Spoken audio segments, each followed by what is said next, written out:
Bonsoir Fanny Guibert. Bonsoir. Vous êtes journaliste, spécialiste des questions d'énergie pour le magazine 60 millions de consommateurs et vous publiez une enquête ce mois-ci sur les fameux compteurs Linky. Alors ce sont ces petits boîtiers électriques vert fluo qui ont fait beaucoup de débats, qui continuent à faire beaucoup polémique. On va essayer d'y voir plus clair avec vous. Une première question, est-ce que oui ou non on doit se méfier de ces compteurs ?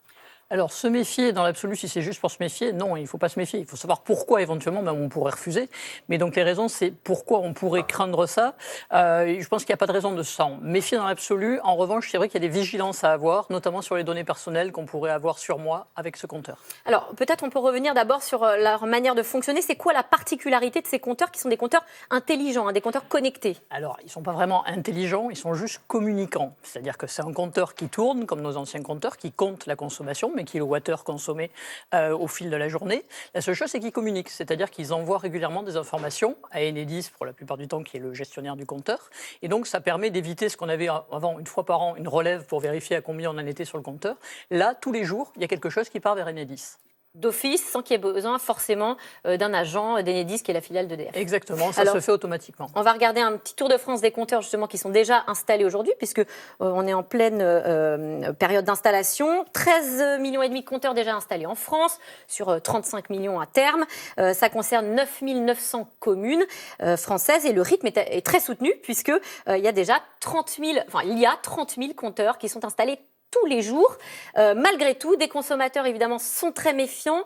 Dans les critiques qu'on entend régulièrement, on a ce que vous disiez, le souci des données personnelles, la protection de la vie privée. Est-ce qu'il y a un réel risque de fuite de données personnelles concernant ces types de consommation d'énergie ?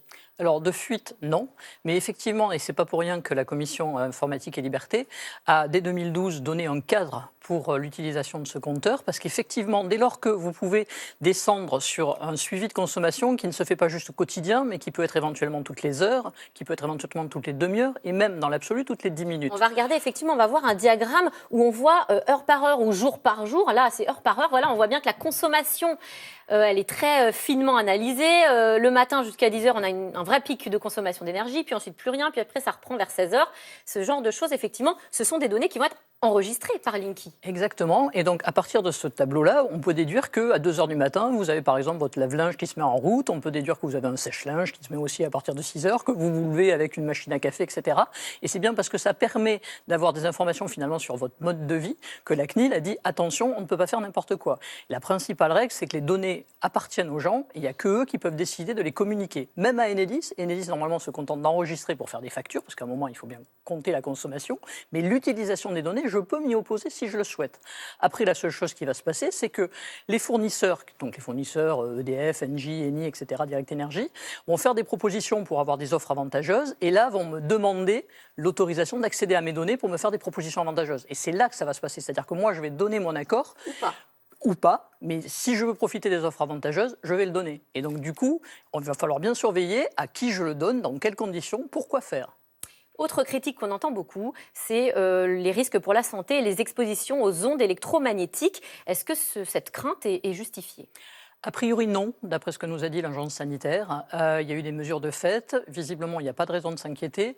Nous, ce qu'on dit dans l'article et qu'on souhaite, c'est que désormais, les particuliers vont pouvoir demander des mesures chez eux. Et donc, on souhaite avec un expert qui va venir à la maison. Exactement. Donc, désormais, c'est possible. On indique la marche à suivre dans le journal. Et donc, il y a possibilité. On souhaite que l'ANSES, donc l'agence de sécurité sanitaire, se saisisse de ces données pour les réanalyser et vérifier, avec notamment les compteurs de deuxième génération, qui sont ceux qui vont être les plus déployés, qu'il n'y a pas de souci avec ces compteurs-là en fonctionnement chez les gens. Pour l'instant, les tests qu'on a, en gros, c'est que les émissions d'ondes électromagnétiques sont 100 fois au minimum en deçà des seuils réglementaires, donc c'est plutôt rassurant. Exactement. Certains clients évoquent des coupures de courant intempestives. À quoi c'est dû ? Alors, ce qu'il faut comprendre, c'est qu'en fait, Linky intègre son propre disjoncteur. C'est plus votre disjoncteur en vous, dans votre maison, votre appartement, qui gère quand il y a trop de puissance, qui coupe éventuellement pour mettre en sécurité. Linky a son disjoncteur, et comme Linky est tout neuf, c'est un disjoncteur qui fonctionne bien. En fait, avant, notre disjoncteur était un peu vieillot et fonctionnait pas très bien finalement. Voilà, d'après Enedis, il y aurait 1% des disjoncteurs qui seraient soit déréglé, un peu vieux, soit carrément qui a été surcalibré parce qu'il y a quand même des fraudes par endroit. Même si ce n'est pas vous, ça a pu être fait avant vous. Et donc en tout cas, il y aurait des disjoncteurs défectueux, ce qui veut dire qu'aujourd'hui, quand vous avez Linky, il y a un bon disjoncteur, il coupe, et effectivement, ça fait des coupures de courant. Le problème, c'est que les gens sont obligés de souscrire une puissance supérieure parce qu'avant, ils vivaient un petit peu à crédit, et du coup, ça veut dire un abonnement plus cher. Ça veut dire un abonnement plus cher. Ça, c'est vrai qu'il y a beaucoup de consommateurs qui s'en plaignent, alors qu'on leur vend plutôt une maîtrise de consommation et donc une baisse du tarif de la facture. Oui, parce que c'est ce qu'on dit, toute la communication d'Enedis, c'était « tout va bien, regardez comme ce compteur, il est joli, comment il va vous aider à faire des économies ». On attend toujours de voir d'ailleurs comment. Donc effectivement, ce qu'on n'a pas dit Enedis, c'est qu'il y avait beaucoup de disjoncteurs foireux, qu'il y a aussi beaucoup de consommations qui sont pour le moment, enfin des compteurs qui ne comptent pas bien. Et ça va être une explosion dans les prochains mois. Donc Enedis est très rassurant. Enedis ne dit pas, enfin en gros, ne dit pas les choses qu'il pourtant il devrait dire. Quand vous dites des compteurs qui ne comptent pas bien, ça veut dire quoi? On a aujourd'hui beaucoup de compteurs qui ne tournent pas bien. Ils sont déréglés? Exactement, pareil. Et là, pour le coup, c'est beaucoup plus important que le 1%. Et comment on s'en rend compte? On s'en rend compte quand on a un nouveau Linky, et on en a fait aussi un passage du dossier, où vous avez effectivement des gens, des consommations, la consommation est multipliée par 2. Et en fait, c'est parce que l'ancien compteur ne comptait pas. Malheureusement, ça veut dire que Enedis nous a laissé des vieux compteurs qui tournent mal, et ça, c'est la faute d'Enedis aussi. On aurait bien aimé qu'ils nous le disent avant. Bon, alors qu'est-ce qu'on fait dans ces cas-là? On appelle quand même les agents et ils on essaye de vérifier. On donne pareil dans notre dossier comment vérifier si le compteur, la consommation avant était anormalement basse. Le médiateur de l'énergie donne des solutions pour ça, donc on renvoie vers ça. Alors, bon, malgré tout, il y a de nombreux utilisateurs encore réfractaires qui ne veulent surtout pas qu'on installe des compteurs chez eux. Une des villes un peu en tête de la fronde anti-Linky, c'était Bayonne. Regardez ce consommateur qui refuse qu'on installe un compteur Linky chez lui. Vous voyez que mon compteur est, on dirait, un peu cadenassé. Pas moins de 4 verrous et un message adressé à l'installateur. Nous serons contraints d'engager toute voie de droit propre à la défense de nos intérêts. Sortez d'ici. Là, ils sont en train de nous changer des compteurs qui marchent, qui ont 60 ans de vie, pour mettre des compteurs qui ne sont pas sûrs, puisqu'il y a plein d'accidents, et qui ont une durée de vie de 20 ans. C'est pour ça que vous refusez Linky? Moi, c'est la première raison. Alors, Fanny Guibert, est-ce que oui ou non, on a le droit de refuser l'installation d'un compteur Linky? En théorie, non, puisque le compteur ne nous appartient pas. Le compteur appartient à la commune, au syndicat d'électricité locale, et les communes ont délégué la gestion des compteurs à Enedis. Et Enedis a le droit de renouveler son matériel. Comme elle le souhaite. La seule chose, quand même la limite de ça, c'est que si le compteur est chez moi, dans mon appartement, dans ma maison, Enedis n'a pas le droit de rentrer en force, n'a pas le droit de violer la propriété privée. Ça, c'est le jugement que vient rendre justement la justice de Toulouse qui dit, qui a donné raison à des utilisateurs qui ne souhaitaient pas que le compteur soit installé chez eux, mais c'était parce qu'en fait, ils ne souhaitaient pas ouvrir leurs portes. Et ça, effectivement, on a le droit de décider qui entre ou pas chez soi. Exactement, on n'a pas le droit de violer la propriété privée, donc le jugement n'apporte rien de nouveau, il faut respecter ça. La seule chose qu'il faut savoir, c'est quand même que Enedis pourrait, lui, plaider le droit d'entrave, c'est-à-dire que lui, normalement, a le droit de venir chez vous. Donc c'est chez vous, mais normalement, Enedis pourrait même aller au tribunal et dire « je peux rentrer ». Pour le moment, il ne s'y risque pas et je crois qu'il a intérêt. Donc à terme, parce que là, je crois qu'il y a à peu près 700 communes qui refusent l'installation des compteurs. Est-ce qu'elles ont raison de résister et est-ce qu'elles pourraient avoir gain de cause ou à terme, ça ne fonctionnera pas?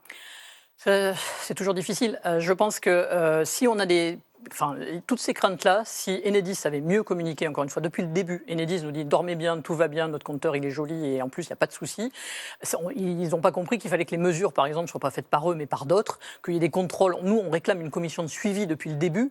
Le ministère avait dit qu'elle serait là. Elle ne s'est même pas réunie depuis mars 2016. En fait, c'est un problème de communication. Est-ce qu'ils n'auraient pas dû laisser le choix aussi, peut-être aux consommateurs, de faire installer ou pas un nouveau compteur? C'est sans doute un énorme regret. Très franchement, je pense que si on avait laissé le choix, on n'aurait pas eu tous ces soucis. Et je pense que c'est souhaitable. Et c'est pour ça que la ville de Bayonne que vous mentionniez était intéressante. Parce qu'à Bayonne, a priori, ils ont négocié et ils ont obtenu ça, de pouvoir, ceux qui ne veulent pas, ne l'ont pas.